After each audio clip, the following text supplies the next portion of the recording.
காமராஜர் குறித்த திமுக எம்பி திருச்சி சிவாவின் கருத்து சர்ச்சையான நிலையில் முதலமைச்சர் மு.க.ஸ்டாலின் சர்ச்சைக்கு முற்றுப்புள்ளி வைத்துள்ளார். திருச்சி சிவா பேசியது என்ன, சர்ச்சை பொருளானதன் பின்னணி என்ன என்பது குறித்து இப்போது பார்க்கலாம். சென்னை பெரம்பூரில் நடைபெற்ற திமுக பொதுக்கூட்டத்தில் உரையாற்றிய நாடாளுமன்ற உறுப்பினர் திருச்சி சிவா, காமராஜர் ஏசி இல்லாமல் தூங்க மாட்டார் எனவும், இறப்பதற்கு முன் கருணாநிதியின் கையை பிடித்து அவர்தான் ஜனநாயகத்தை காப்பாற்ற வேண்டும் என கூறியதாகவும் தெரிவித்திருந்தார். இந்த கருத்து அரசியல் களத்தில் மட்டுமல்ல, பொது தளத்திலும் சர்ச்சையை ஏற்படுத்தியுள்ளது. உடனடியாக எதிர்வினையாற்றிய காங்கிரஸ் தலைவர்கள் எளிமைக்கும் நேர்மைக்கும் அடையாளமாக இருக்கும் அரசியல் தலைவர் காமராஜர் குறித்து திருச்சி சிவா அவதூறாக பேசியதாக கூறி கண்டனங்களை தெரிவித்தனர்.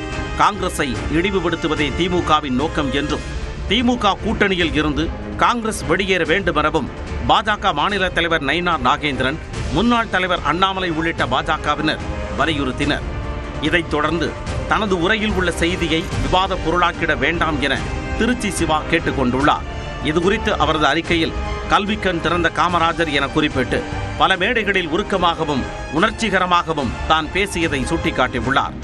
அண்ணா கருணாநிதி வழியில் முதல்வர் ஸ்டாலின் தலைமையின் கீழ் பணியாற்றும் தான் மறைந்த தலைவர்களின் புகழுக்கு மாசுபடிவதை எந்த வகையிலும் யார் செய்தாலும் ஏற்கும் மனநிலை கொண்டவன் அல்ல என தெரிவித்துள்ளார். மேலும் மக்கள் தொண்டாற்றி எல்லோர் மனதிலும் தனித்த இடம் பிடித்த பெருந்தலைவர் காமராஜர் மீது தான் மிகுந்த மரியாதையும் பெருமதிப்பையும் கொண்டிருப்பதாக கூறியுள்ளார்.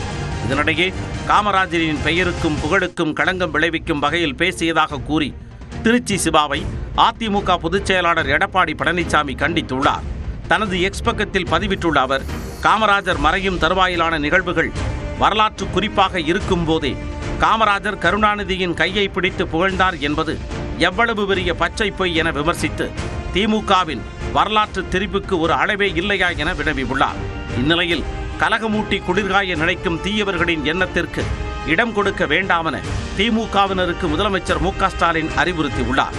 இது தொடர்பாக தனது எக்ஸ் பக்கத்தில் பதிவிட்டுள்ள அவர், காமராஜர் இறந்தபோது ஒரு மகன் போல நின்று இறுதி மரியாதை ஏற்பாடுகளை செய்து நினைவகம் அமைத்தவர் முன்னாள் முதல்வர் கருணாநிதி என தெரிவித்துள்ளார். பெருந்தமிழர் குறித்து பொதுவெளியில் சர்ச்சைக்குரிய விவாதங்கள் நடப்பது சரியல்ல எனவும், மரியாதைக்குரிய தலைவர்களின் மாண்பை காக்கும் வகையில்தான் எந்த கருத்தும் பகிரப்பட வேண்டும் என்றும் முதல்வர் மு.க.ஸ்டாலின் அறிவுறுத்தியுள்ளார்.